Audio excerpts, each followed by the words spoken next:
Hello, and welcome back to another episode of Gundamonium finally paints a mini that he's proud of and forgets to record 95% of the footage.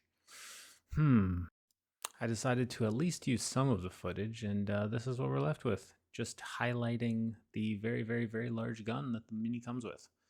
And here's the final result. As mentioned earlier, I was really happy with this paint job that I managed to achieve, and I'm really, really sad that I did not record 95% of the footage. But lessons learned in the future. Just gotta remember to hit that record button. Yay! Tragedy aside, it was time to make a little diorama. Initially, my idea was to create a kind of scene where she had used that giant sniper rifle of hers to maybe blast a couple holes into a rival gang's vehicle as it was charging towards. However, I decided that really wouldn't be feasible and probably way out of my scope of skill, so I decided later on, as we'll see, not to go with this idea. At this point, though, it was time for me to just basically spread some earth texture because I had to make a road for her to stand at the end of, and got a whole bunch on myself, as we can see, because I'm a child.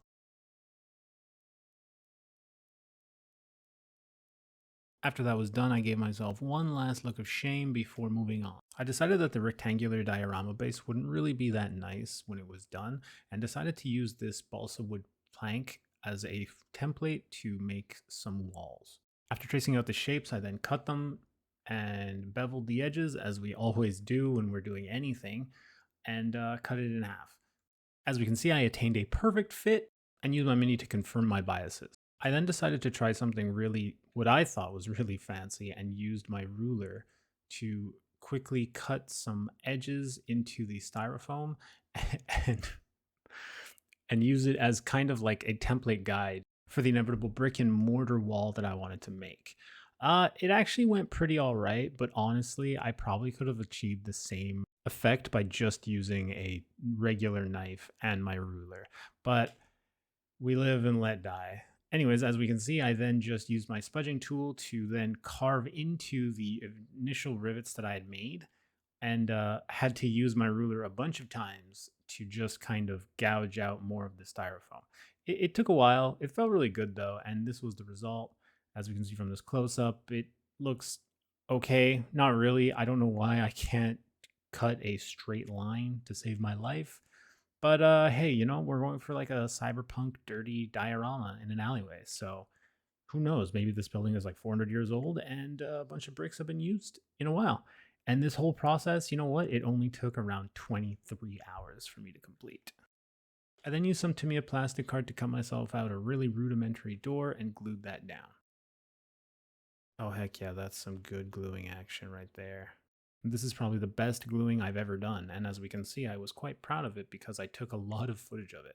After that, using some armature wire, I bent a really rudimentary handle for the door, and actually had a really tough time of it, as we can see. I cut that to shape to make it look more realistic, I guess, and then just pluck that down using some of that really, really, really fancy Revel glue that I bought the other day. I actually wrongly thought that that was just regular super glue, but no, that's glue meant for plastic, and I have no idea why the metal handle stuck to the plastic door. But I mean, hey, it worked, and yeah, after that it was on to the sidewalk. From the other half of the styrofoam that I used to create the wall, I also used a ball of tin foil to create textures because I had completely neglected to do that before. Luckily, I remembered, and yeah, this is actually really fun. I highly recommend doing this. Just grab any sort of foam core or styrofoam and just beat the crap out of it with a balled up roll of tinfoil. After making sure that they fit correctly, I put them aside and got down to using the fancy ruler technique to create some, I don't know what they're called, but when like a sidewalk is in square blocks, like when you're walking down the street, yeah, that's what I'm creating here. I also decided to use my X-Acto knife really delicately to cut out the connecting joints of the sidewalk slabs. And then of course we bevel the edges because we must always bevel edges because beveled edges are the most realistic thing in the hobby world. And then of course pound it with some tinfoil. Now that the sidewalks were done, it was on to creating some additional greeblies to really add some true character to the diorama. That came out really weird. That is definitely the gin talking. But yeah, I very dangerously used my nippers to cut out two 3 guard posts to put next to the doorway because when I used to work at a grocery store, I definitely remember those being everywhere. Whenever there was an emergency exit or a back exit, they would always have these yellow colored kind of guard posts everywhere. I don't know why, to keep us out, to keep them in. That didn't make any sense, but yeah, I thought that they looked nice, so I went with it. I also decided that the alleyway could just use a little lamppost because, as we know, all alleyways have creepy lampposts, at least one per alleyway. And of course, I had to make a lighting fixture that would go above the exit door into the alleyway entrance, and I used the plastic card again to do that. I folded it with my hobby blade and just kind of smashed it into the wall and then went on to make, I don't remember what this is, so we're both gonna have to watch this together and see. All right, yes, okay, so I ended up cutting up some toothpick to use as something to hold a power line in because obviously the door can't get power from the other side. It's a gritty alleyway, so it needs to get power from the outside. I don't know how I didn't think of that at the time, but I realize how silly that is. After those were in place, I just mixed up some Mod Podge and some water with some black craft paint and basically primed the whole wall. I don't know why I was skipping the door because the door also needed some sort of a primer on it. Oh, no, I didn't skip the door. There we go. Hit the door. Thank goodness for that. And yeah, also got to hit the sidewalks, both of them, with our brand new guardrails. There we go. And of course, the lamppost also would get a nice coat of the Mod Podge paint mix and the little greeblies that are going to hold the wires. Now it's time to get really fancy, and I basically balled up some clay and left it there, and then grabbed a stirring stick and used that to roll it out to this little shape here.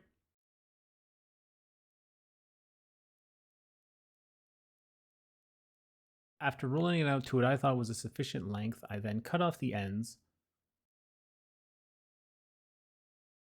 and used my little mixing pot to kind of form what I thought would look like the best shape for an overhead public lamp. Well, I guess not a public lamp, but in this case, a lamp that you would find in an alleyway. After that was done, I grabbed some of this Tester's plaster that I had picked up at the local art store and just smooshed it into this Tupperware and mixed it around with some water to make it less thick because I wanted it to be a bit more viscous for what I was going for.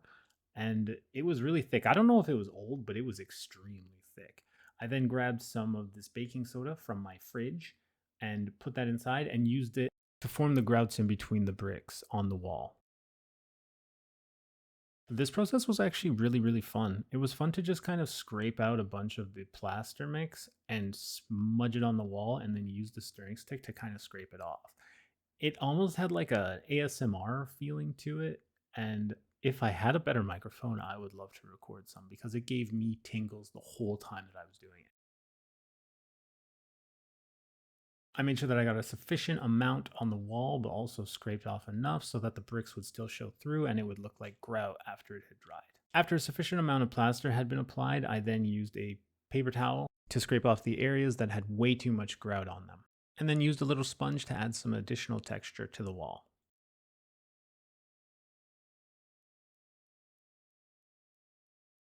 Leaving the wall to the side in order to dry, I then grabbed the balsa wood foundation again and used that as a template to cut out the road for the diorama. By the way, if anyone was wondering how I do that so perfectly, I actually glued it down with sticky tack.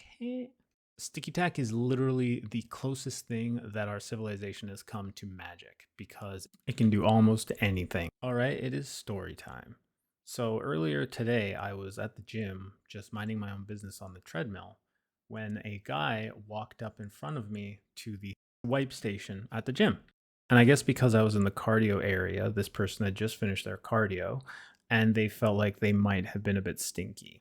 So this person proceeded to pick up the wipe bottle, the spray bottle full of the disinfectant rub for the machines, and right in front of me sprayed both of his pits. And then when that wasn't enough, he took some of the wipes, sprayed those with the disinfectant, and then proceeded to rub his pits with those. And I just had to stand there as this happened to me. I actually wasn't standing, I was on the treadmill, but it was an experience that I don't know if I ever want to relive it. And that's story time. Oh, sorry for the silence. Had to go reload my gin and tonic real quick. Anyways, I used a vernier from an old Gunpla kit as the lamp head for the lamp in the alleyway. I think it turned out really, really cool. And I'm definitely going to use more Gunpla parts in my Greeblies in the future.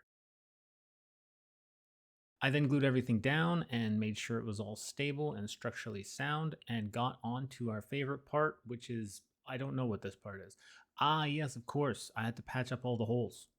Using a watered down mix of PVA glue and water, I don't know why I said water twice, I brushed down a nice healthy coat of a mixture of PVA glue and water into basically all of the sections of the diorama where we would see a division between the styrofoam pieces. And used some Gale Force 9 ballast to fill those holes. I then, as an additionary precaution, got a pipette and... Oh my god, what the heck is this? A Gundam. Okay, get out of here. It's not time for you.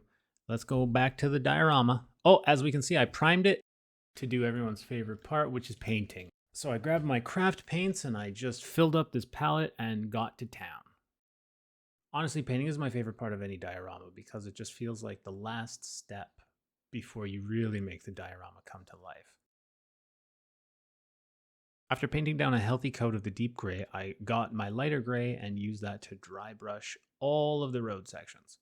I didn't really realize how long it takes craft paints to dry though, and as we can see, it kind of mixed in with my earlier coat. This is definitely something to be mindful of in the future. I then painted all of the grout on the wall with my lightest shade of gray. Painting between the lines was kind of cathartic in a way. I don't know why, but it was really calming. It was almost like ASMR again, where I would just find myself not even thinking and just filling in the grout.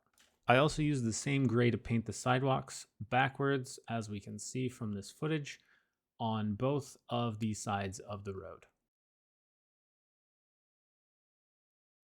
Getting paint into all of the grooves and cracks that I had created with the tinfoil ball wasn't really important to me because that would create depth. Like on a real street, you know, when we were walking around outside, all streets usually have some cracks in them from wear and tear and the seasonal changes. It was then time for the final highlight on the road using the same gray that I used for the sidewalks. And the direction of the dry brushing in this case didn't really matter. Then using Rusted Anchor from Reaper, I started painting the bricks. Just like when I painted the grout, painting the bricks was really, really calming and fun. I don't know what it is about painting in between the lines like this, but it just felt great. After the bricks were done, I squirted out some yellow paint and got to painting those security posts. Or maybe they're called guard posts. I'm not really sure, but it was a really nice yellow, and there we go. I also made sure to paint up the light bulb with a lighter yellow and then got to painting the lamppost. I didn't really know what color to paint a lamppost, so I just gave it a boring kind of gray color. The irony of that is there is literally a city lamppost that sits right outside of this room that I'm in right now, and it keeps me awake when I'm trying to nap. So there we go. I could have just looked outside and I didn't. Who knows why? At this point, I realized that I have a ton of Army Painter washes that I literally never use on my minis because I don't like how they leave a glossy finish on them sometimes. And I figured what better time to use washes than on all of this stuff that needs to be dirtied up for this alleyway. I used a very healthy amount of Army Painter washes for this whole process. And I really like the end result. As we can see, it just kind of dimmed everything down, made it look less clean, way more gritty, way more dirty. Also, while it was wet, it was really easy to blend in, to make a bunch of colors and variation, to look like stains over time. I also made sure to get all the cracks and crevices and kind of move it around to make it look as realistic as possible. I don't know why I keep saying realistic. I don't really care about realism in this case. I also used a sponge and the same yellow that I used on the light bulb to weather up and chip the guard posts. And then gave the green door a nice amount of weathering. I just realized that one of my old workplaces had an exact door like that. And after all that painting had been done, I took my minis and pinned them down and the diorama was done. I felt like since these minis look very futuristic, that a green light would really set the mood for them. And I think it worked. Also, just for full transparency, this B-roll is using my phone. And for some additional transparency, I absolutely hated how the washes just stopped halfway down the door and left that really, really obvious glob. And that was that. I took these last photos using my phone and then called it a wrap. If you stuck around for this long, I just wanted to take these last few seconds to say thank you so much, and I am greatly appreciative of you sticking around, and I've been having a blast doing this, and I love you all, and thank you for tuning in. Have a good night!